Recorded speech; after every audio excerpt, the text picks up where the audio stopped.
حکم جو ہے وہ ادب پر فوقیت رکھتا ہے، تو جہاں حکم آ جاتا ہے پھر ادب پر حکم کو فوقیت ہو جاتی ہے اور وہ بات بیان کرنا پڑتی ہے۔ بہرحال ہم لاکھ مرتبہ اس پر استغفار کرتے ہیں، اللہ سے معافی چاہتے ہیں کہ ایسی باتیں اور ایسے عقائد سے ہم سب کو محفوظ رکھے۔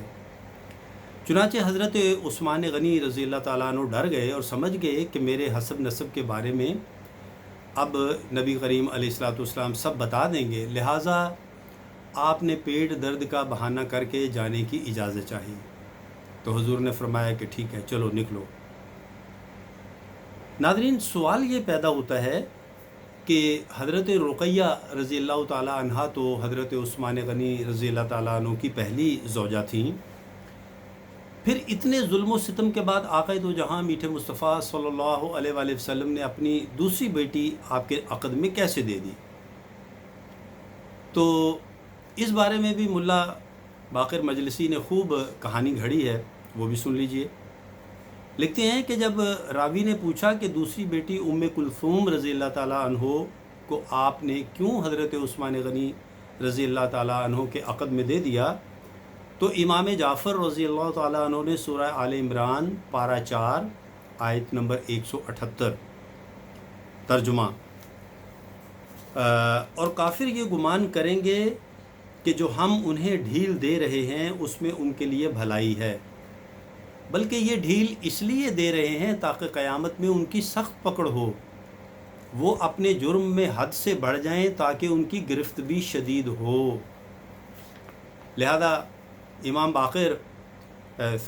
جعفر رضی اللہ تعالیٰ عنہ نے یہ آیہ مقدسہ تلاوت فرمائی اور ارشاد فرمایا کہ نبی پاک علیہ الصلوۃ والسلام نے اس بنا پر اپنی دوسری صاحبزادی حضرت عثمان غنی رضی اللہ تعالیٰ عنہ کے عقد میں دے دی تھی کہ وہ ظلم میں حد سے گزر جائیں تاکہ قیامت کے روز ان کی گرفت جو ہے وہ بھی حد سے زیادہ یعنی شدید گرفت ہو، معاذ اللہ، استغفر اللہ۔ لہذا حضرت عثمان غنی رضی اللہ تعالیٰ عنہ نے ام کلثوم رضی اللہ تعالیٰ عنہا کو بھی قتل کر دیا۔ تو ناظرین گرامی، یہ مسخرہ پن نہیں تو کیا ہے؟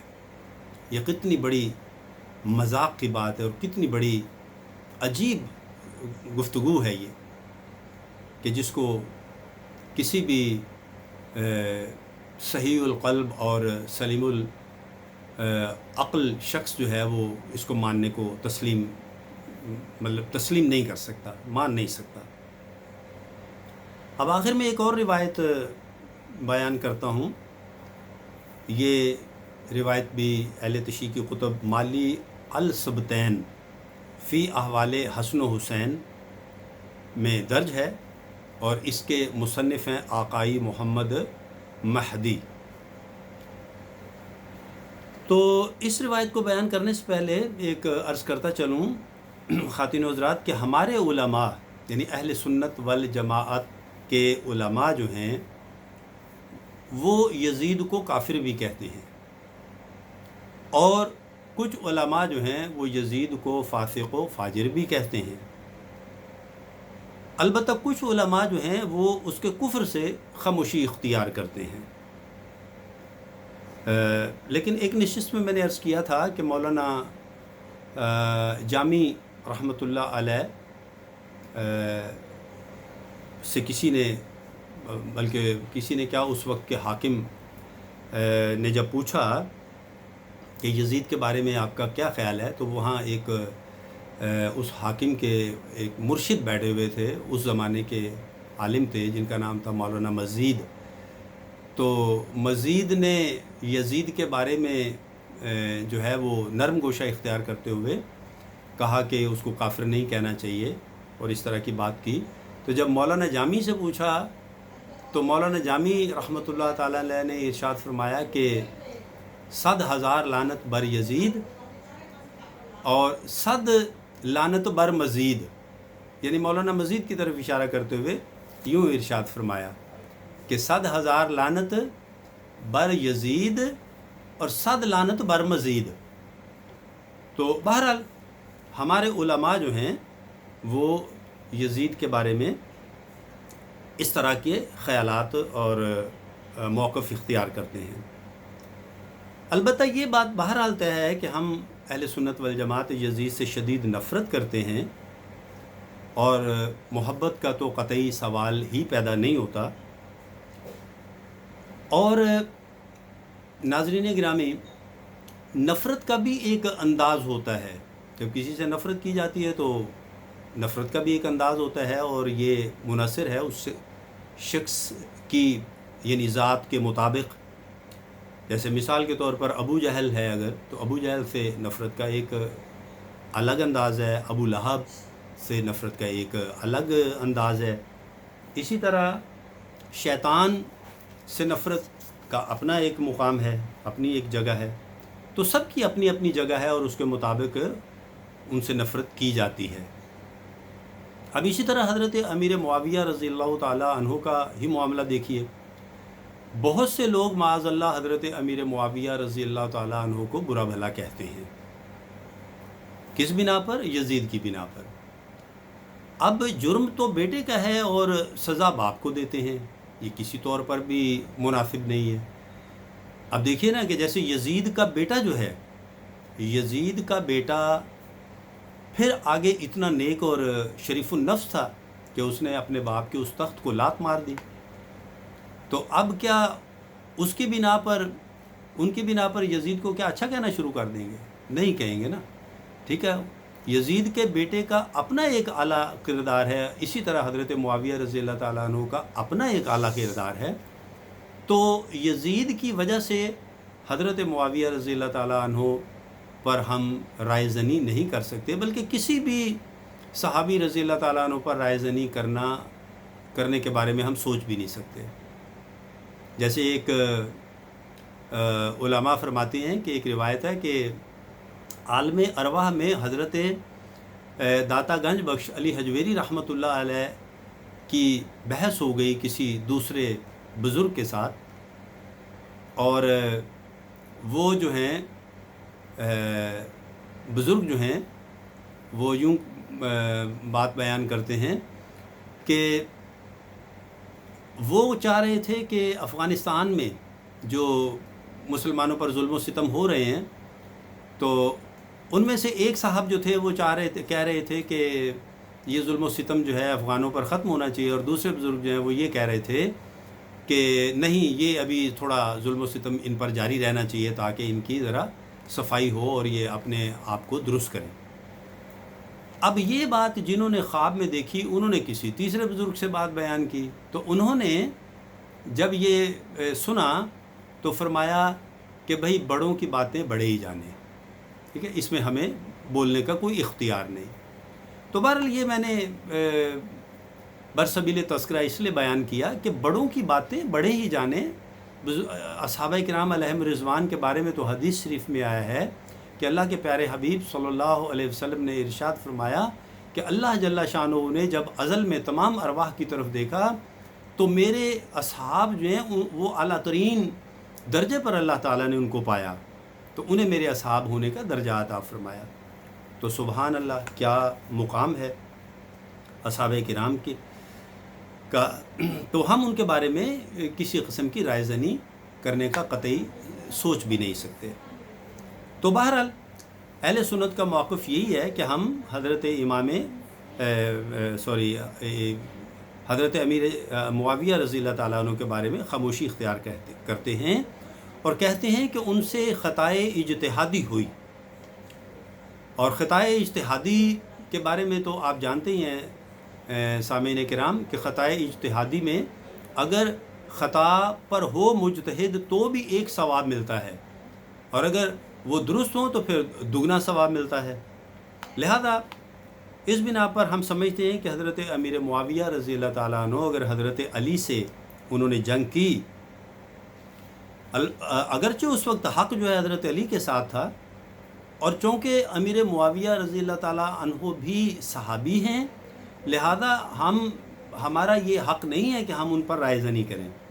ہمیں چاہیے کہ ہم اپنی زبان ان کے حوالے سے بند رکھیں، لیکن یہ اہل تشیع حضرات کی کتابوں سے متاثر ہو کر لوگ ایسی باتیں کرنے لگ جاتے ہیں حضرت امیر معاویہ رضی اللہ تعالیٰ عنہ کے بارے میں۔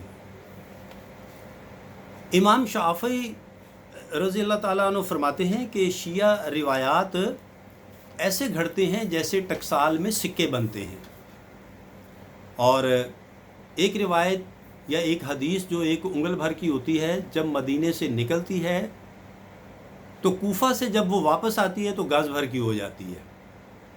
لہذا یہ ابھی جس کتاب کا میں حوالہ عرض کر رہا تھا کہ مالی السبتین فی احوال حسن و حسین رضی اللہ تعالیٰ عنہم، اس کی جلد نمبر 2 صفحہ نمبر 465 پر یہ اس کے جو مصنف ہیں آقائی محمد مہدی، یہ تحریر کرتے ہیں کہ یزید اپنی سگی پھوپھی پر عاشق ہو گیا، اور وہ پھوپھی جو تھی وہ بہت خوبصورت تھی، لہذا اس نے یہ تدبیر کی کہ کسی طرح سے اپنی پھوپھی کو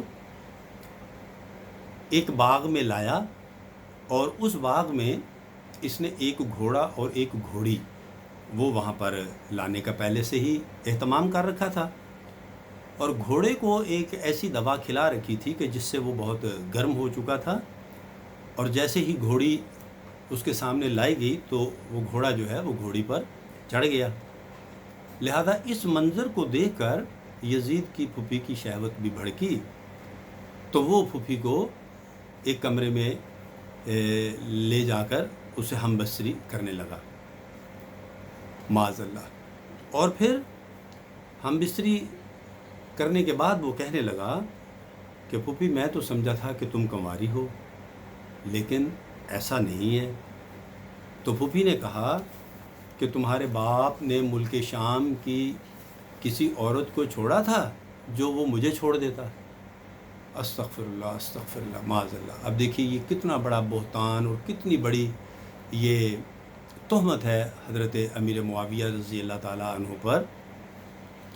اب سوال یہ پیدا ہوتا ہے ناظرین گرامی کہ کیا یہ بات جو ہے اگر دیکھا جائے تو بالواسطہ کیا یہ بات حضرت حسن رضی اللہ تعالیٰ عنہ پر بہت بڑی گستاخی نہیں ہے کہ حضرت حسن رضی اللہ تعالیٰ عنہ تک یہ بات نہیں پہنچی تھی؟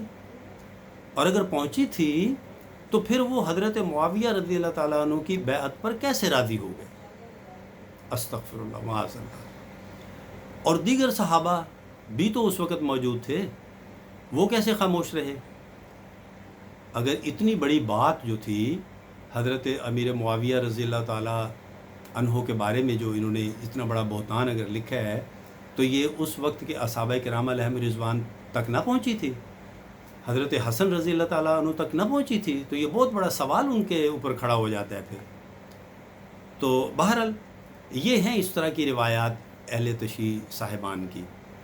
اور حضرت عمر رضی اللہ تعالیٰ عنہ کے بارے میں تو معاذ اللہ یہاں تک لکھا ہے کہ وہ حضور صلی اللہ علیہ وآلہ وسلم کے قتل کے درپے رہتے تھے، معاذ اللہ معاذ اللہ۔